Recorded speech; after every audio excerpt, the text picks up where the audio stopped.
গরুর মাংস খেলে কি ডায়াবেটিস বাড়ে?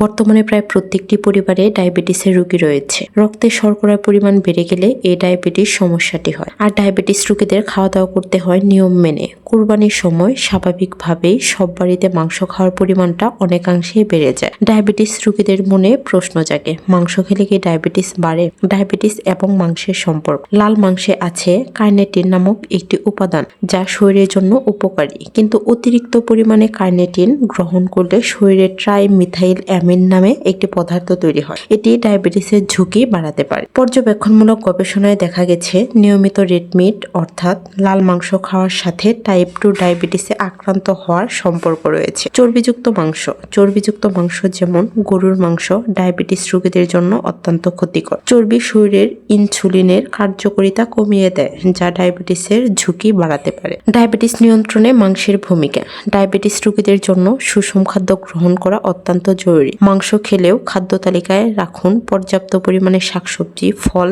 এবং লো গ্লাইসেমিক ইনডেক্স খাবার যেমন বাদামি, চাল, ওটস, ডাল ইত্যাদি গ্রহণ করতে হবে। ডায়াবেটিস নিয়ন্ত্রণে খাদ্য।